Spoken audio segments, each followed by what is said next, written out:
Bienvenue sur Boîte à Philo. Cette chaîne est spécialement conçue pour vous accompagner dans votre découverte de la philosophie. Notre mission est de rendre cette discipline fascinante accessible à tous les étudiants.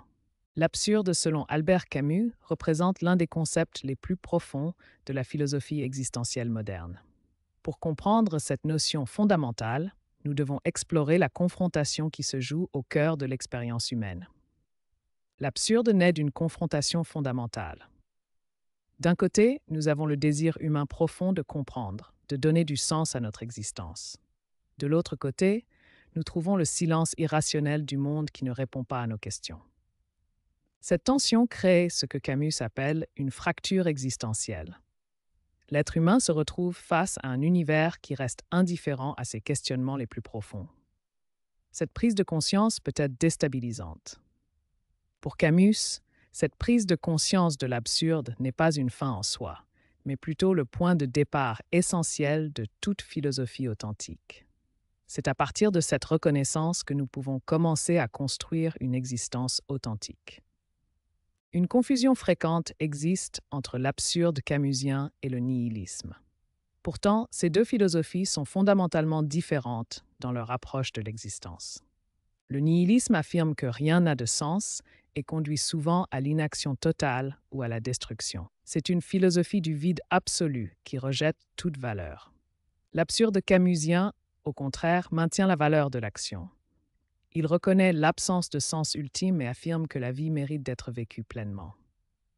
Examinons un tableau comparatif qui illustre clairement ces différences philosophiques fondamentales. Albert Camus lui-même insistait sur cette distinction cruciale. Pour lui, reconnaître l'absurde n'est pas une fin en soi, mais le début d'une vie authentique et engagée. L'absurde camusien propose donc une troisième voie. Ni l'espoir illusoire, ni le désespoir nihiliste, mais l'acceptation lucide qui mène à l'action créatrice et à l'engagement éthique. Camus identifie trois conséquences fondamentales qui découlent de la reconnaissance de l'absurde. Ces trois piliers transforment notre rapport à l'existence. La première conséquence est la liberté. Reconnaître l'absurde nous libère de toute contrainte transcendante, de tout système de valeurs imposé de l'extérieur. La deuxième conséquence est la révolte. Il s'agit du refus catégorique de l'espoir illusoire, du rejet de toute consolation métaphysique qui nierait la réalité de notre condition. La troisième conséquence est la passion. Face à l'absurde, nous devons vivre avec une intensité maximale, embrasser pleinement chaque expérience sans attendre de récompense future. Ces trois conséquences sont intimement liées. La liberté permet la révolte. La révolte nourrit la passion et la passion affirme notre liberté dans un monde sans sens préétabli. Examinons maintenant chaque conséquence plus en détail pour comprendre leur portée philosophique. La liberté absurde signifie que nous ne sommes contraints par aucune force transcendante. Nous devons créer nos propres valeurs et assumer la responsabilité totale de nos choix. La révolte n'est pas une négation destructrice, mais une affirmation lucide. Elle refuse les fausses consolations tout en maintenant notre dignité face à l'absurde. La passion nous pousse à vivre intensément chaque moment. Sans espoir d'éternité, nous devons multiplier nos expériences et affirmer joyeusement notre existence. Ces trois conséquences forment un tout indissociable. Elles constituent les piliers de l'existence absurde, selon Camus, nous permettant de vivre pleinement sans illusion. Accepter l'absurde représente un acte de libération fondamentale. C'est se défaire des chaînes invisibles du mensonge et des illusions qui nous maintiennent dans une quête vaine de sens préétabli. Cette acceptation trouve sa parfaite illustration dans le mythe de Sisyphe. Condamné à pousser éternellement son rocher, Sisyphe trouve sa liberté non pas dans l'espoir d'échapper à sa condition, mais dans l'acceptation pleine de celle-ci.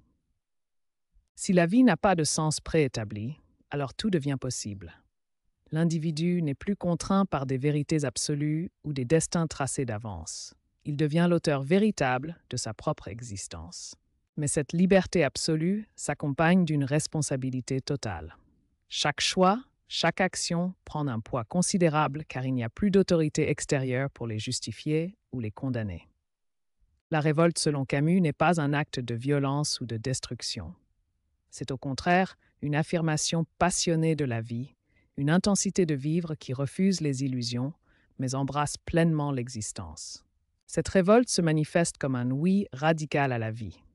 Pas un oui naïf qui ignore les difficultés, mais un oui lucide qui accepte la condition humaine tout en choisissant de vivre avec intensité maximale. Le mythe de Sisyphe illustre parfaitement cette révolte créatrice. Condamné à pousser éternellement son rocher, Sisyphe pourrait sombrer dans le désespoir. Mais Camus nous invite à l'imaginer heureux. Comme l'écrit Camus, il faut imaginer Sisyphe heureux. Cette phrase révolutionnaire transforme la punition en liberté, la répétition en création, l'absurdité en source de joie. La révolte créatrice nous enseigne que la joie ne vient pas de l'accomplissement final, mais de l'intensité avec laquelle nous vivons chaque moment. C'est dans l'acte même de pousser la pierre que Sisyphe trouve sa liberté et sa dignité. L'absurde, selon Camus, ne conduit pas au nihilisme destructeur. Au contraire, il ouvre la voie à une éthique authentique de l'action. Puisque rien n'est écrit d'avance, nos actes prennent tout leur poids. Chaque action devient significative précisément parce qu'elle n'est pas prédéterminée. Aider, créer, aimer. Ces actions fondamentales n'ont pas besoin d'une récompense céleste pour avoir de la valeur. Leur valeur est intrinsèque et immédiate. L'éthique de l'absurde nous enseigne que nos actions tirent leur sens de notre engagement présent, non d'une promesse future. C'est dans l'acte même que réside la valeur. Les concepts développés par Camus trouvent aujourd'hui des applications concrètes dans 3 domaines majeurs de notre époque contemporaine. Premier domaine, la psychologie positive. L'acceptation de l'incertitude, concept central chez Camus, devient un outil thérapeutique moderne. Deuxième domaine, la philosophie du travail. Face aux phénomènes comme la grande démission, l'approche camusienne offre une nouvelle perspective sur la recherche de sens professionnel. Troisième domaine, l'écologie existentielle. L'approche absurdiste permet d'agir face aux défis climatiques sans tomber dans le catastrophisme paralysant ou l'optimisme naïf. Ces 3 applications contemporaines illustrent comment la pensée camusienne offre des outils pratiques pour naviguer dans l'incertitude de notre époque, en maintenant l'engagement et l'action sans les illusions des certitudes absolues.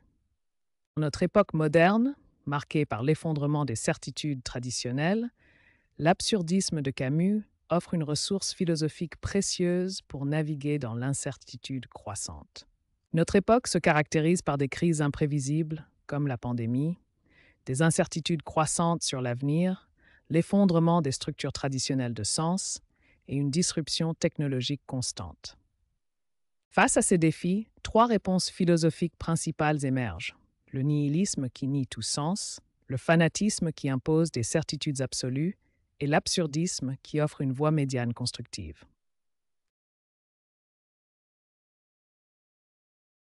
L'absurdisme se révèle particulièrement pertinent dans des domaines concrets de la vie contemporaine. Examinons ses applications pratiques dans le travail, l'éducation et la gestion des crises. Dans le monde du travail, l'absurdisme permet d'accepter l'incertitude professionnelle tout en continuant d'agir avec engagement. En éducation, il favorise une pédagogie de l'incertitude qui libère la créativité. Pour la gestion des crises, l'absurdisme offre une approche de solidarité sans illusion, permettant d'agir efficacement malgré l'incertitude tout en maintenant une résilience authentique. Regardons maintenant vers l'avenir.